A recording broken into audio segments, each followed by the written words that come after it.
स्वरूप दुष्ट मनुष्यों का संग करना पड़ता है, अगर सज्जन को भी संत को भी करना पड़ता है, तो भी उस दुष्ट का प्रभाव संत के मन पर नहीं पड़ेगा, संत का प्रभाव दुष्ट पर जरूर पड़ेगा।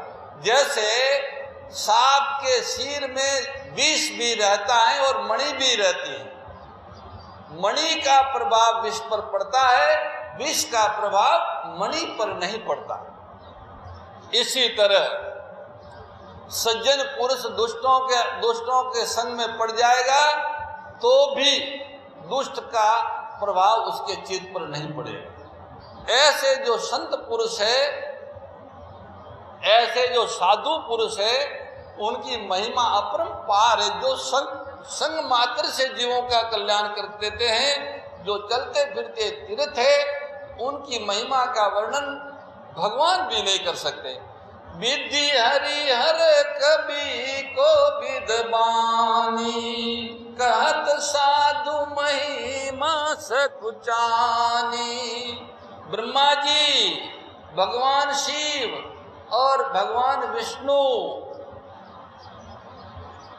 सरस्वती, शेषनाग और अनेक कवि,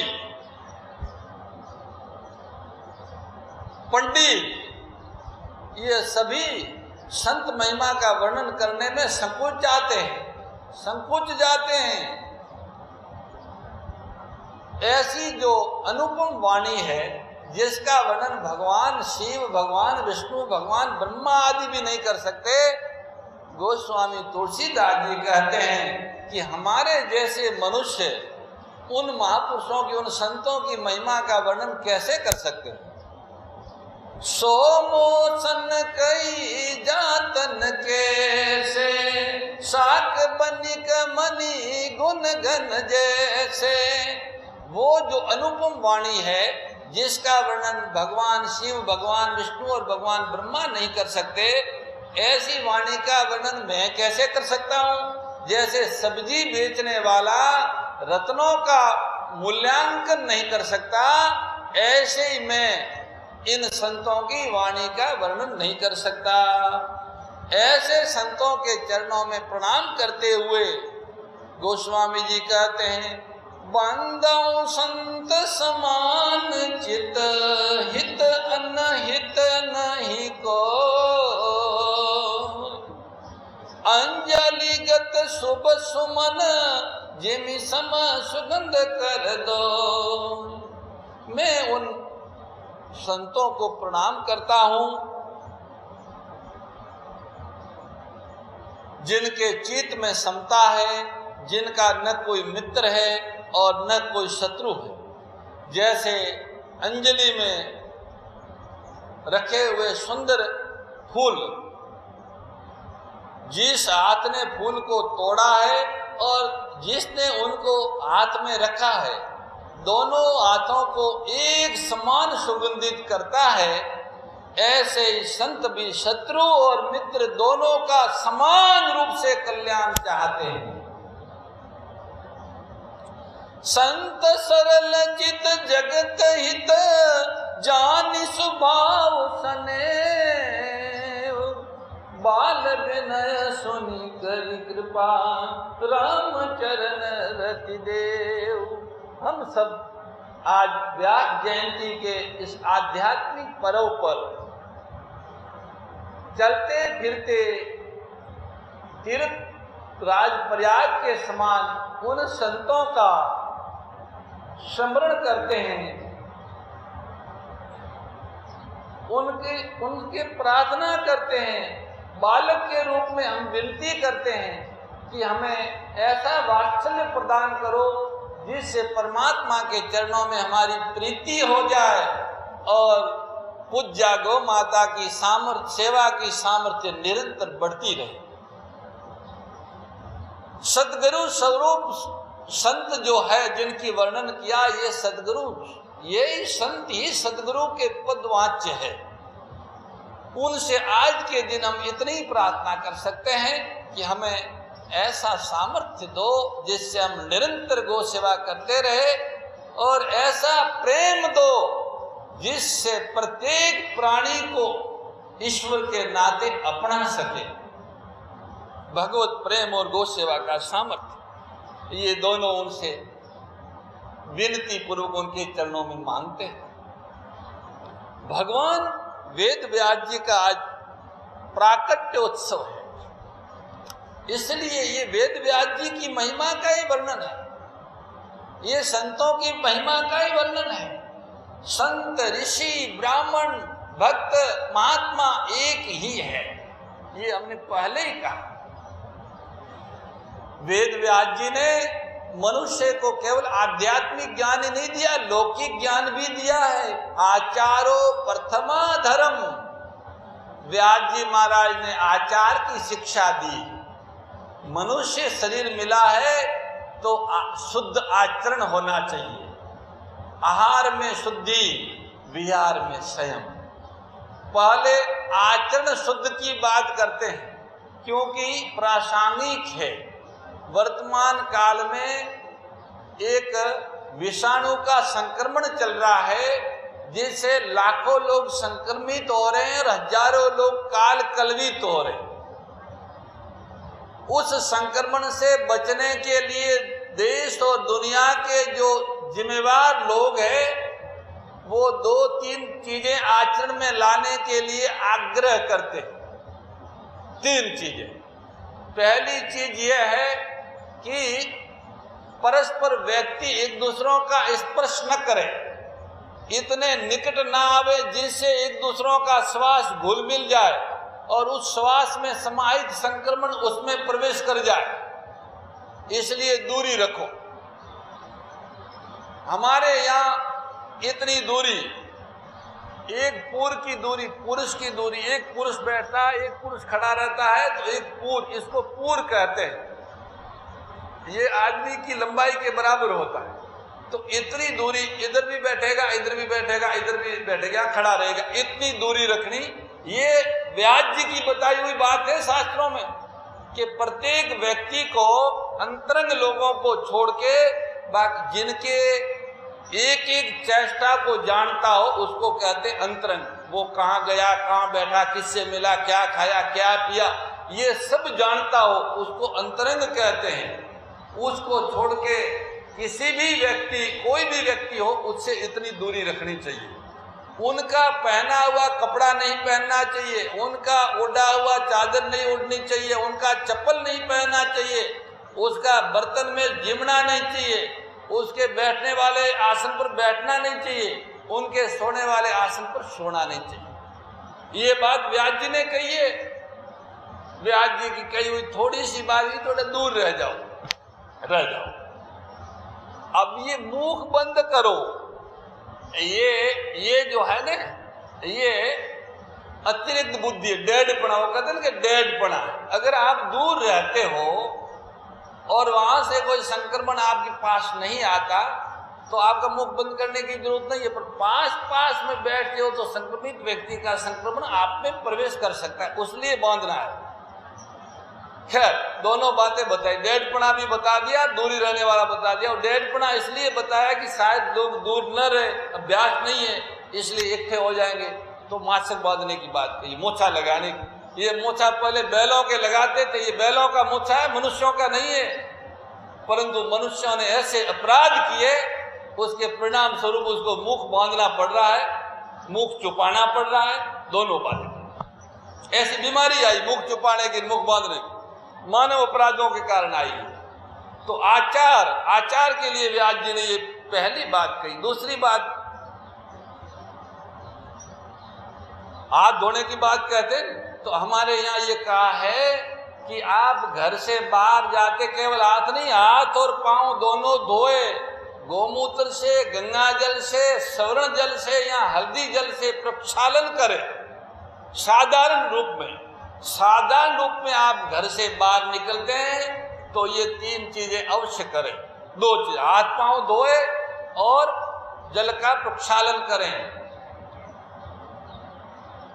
जूते वहीं उतारें, घर की पेटी से दूर आगे जूते न लाएं, नहीं तो फिर जूतों को सैनिटाइज करके लाओ।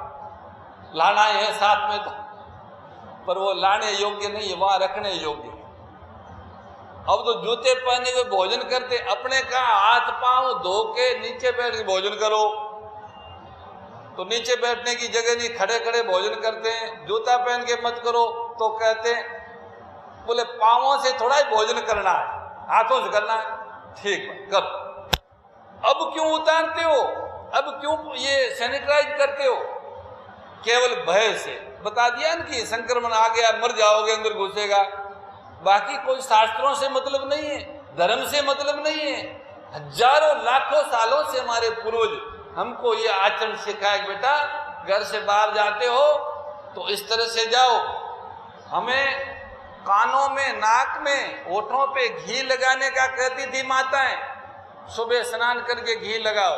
ये गोघृत होता है, ये गोघृत हमारे अंग पे लग जाता है, वहां कोई विषाणु उस अंग को संक्रमित नहीं करता। भगवान वेदव्यास जी ने तो यहाँ तक कहा कि जैसे हाथी के पांव में सारे पांव आ जाते हैं, ऐसे जो सत्य और अहिंसा रूपी धर्म का पांव है उसमें सारे सद्कर्म आ जाते हैं। जो सत्य अहिंसा रूपी धर्म का पालन करते हैं उनमें सारे के सारे धर्म के अंग आ जाते हैं। सत्य और अहिंसा का साक्षात स्वरूप वेद लक्षणा गौ माता। गौ माता की सुरक्षा और सेवा का संकल्प ही मानवता के निर्माण का मूल आधार है। मनुष्य को दुराचारों से, व्यभिचारों से, अत्याचारों से, हिंसा से मुक्त करने का साधन अगर कोई है तो वो है गौ माता की सुरक्षा और सेवा के संकल्प के साथ गोव्रत को धारण करना। गोव्रत, आहार शुद्ध लेना, शुद्ध आहार। अतः हम अहिंसक खेती को अपनाएं, अहिंसक पद्धति से उत्पन्न किए हुए अन्न, फल, सब्जी आदि का आहार ले तो ही सात्विक आहार कहा जाएगा। व्यास जी ने कहा है कि सात्विक आहार लो, और सात्विक आहार गौ माता से ही प्राप्त हो सकता है। गो कृषि अन्न और गो दुग्धान, इन दो प्रकार के अन्नों को ही सात्विक आहार कहा है। गाय का दूध और गाय के गोबर गोमूत्र की खाद से उत्पन्न अन्न, ये दोनों सात्विक आहार है।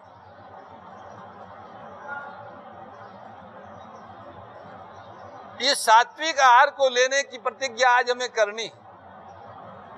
शुद्ध आचार, सात्विक आहार और संयमित विहार।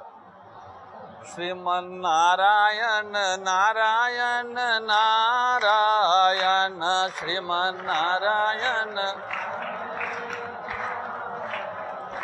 भजो नारायण नारायण नारायण भजो नारायण नारायण, श्रीमन नारायण नारायण नारायण भजो नारायण नारायण नारायण भजो नारायण नारायण नारायण भजो नारायण नारायण नारायण। आचार शुद्ध, आहार सात्विक और विहार संयमित।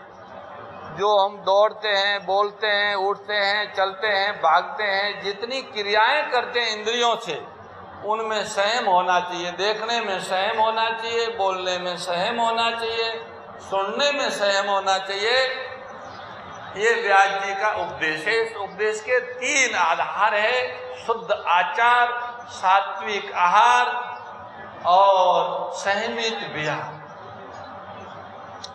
इन तीनों के लिए 3 आधार है: सद्गुरु संत की वाणी में विश्वास, गीता का स्वाध्याय और गौ माता का आश्रय। संत वाणी में, सद्गुरु वाणी में विश्वास रखना, सदग्रंथों की वाणी में विश्वास रखना है, और उस विश्वास को पुष्ट करने के लिए बारंबार गीता जी का स्वाध्याय करना है। गीता जी गुरु वाणी, ये गुरु उपदेश हर भाषा में विद्यमान है। उसको पढ़ो, सुनो, समझो, जीवन में उतारने का प्रयास करो। और गो कृषि अन्न और गो दुग्धान लेने का व्रत लो। तो 3 बातें हुई, सदगुरु संतवाणी में विश्वास, गीता का स्वाध्याय और गौ माता की सेवा। सेवा में सब बातें आ गई, संरक्षण भी आ गया, पोषण भी आ गया, संवर्धन भी आ गया, पंचगव्य का विनियोग भी आ गया, उनकी पूजा भी आ गई, गोव्रत भी आ गया। गौ सेवा का जब शब्द कहे तो ये समझना चाहिए कि मुझे गोवर्ती भी बनना है, गौ संरक्षण भी करना है और पूज्य भाव भी गौ के प्रति रखना है। इसलिए गाय बिना गति नहीं और गीता बिना मति नहीं। गाय बिना गीता बिना, गीता बिना गाय और गीता को अपनाओ और मनुष्य जीवन को सफल बनाओ। सबको सादर सप्रेम हरि सिमरन। जय गौ माता, जय गोपाल। नारायण नारायण नारायण। परम श्रद्धेय गौ ऋषि स्वामी श्री दत्त शरणानंद जी महाराज की प्रेरणा व मार्गदर्शन में विश्व के सबसे बड़े गौ सेवा संस्थान श्री गोधाम महातीर्थ पथमेड़ा द्वारा संरक्षित लाखों बीमार, विकलांग, वृद्ध एवं अशक्त गोवंश वेद लक्षणा गोमाता की सेवा के साथ साथ भारतीय गोवंश का संरक्षण, संपोषण, संवर्धन एवं उनसे प्राप्त पंचगव्यों का परिष्करण व विनियोग करना, घर घर गोपालन, गो अभ्यारण्य, घास चारा उत्पादन हेतु गोचर भूमि का विकास, गोपालन लोक संस्कृति के पुनर्जागरण हेतु वेद लक्षणा गो महिमा का प्रचार प्रसार करना तथा गोपालक किसानों के स्वावलंबन हेतु गो कृषि अन्न एवं गो दुग्धान का गुणवत्ता युक्त बाजार तैयार करना श्री गोधाम महातीर्थ का पावन उद्देश्य है। आप सभी दानदाता श्री गोधाम महातीर्थ पथमेड़ा द्वारा संचालित गो सेवा महाअभियान में बढ़ चढ़कर सहयोग कर लाखों बीमार, विकलांग, वृद्ध एवं अशक्त गोवंश के गोग्रास सेवा हेतु श्री गोधाम महातीर्थ पथमेड़ा लोक पुण्यार्थ न्यास के बैंक ऑफ बड़ौदा खाता संख्या 084901000238827 IFSC कोड BARB 0 ASHRAM शाखा आश्रम रोड अहमदाबाद में गोग्रास सेवा निमित्त जमा कर सकते हैं। अधिक जानकारी के लिए संपर्क करें 7742093179 7665059999 7073000151।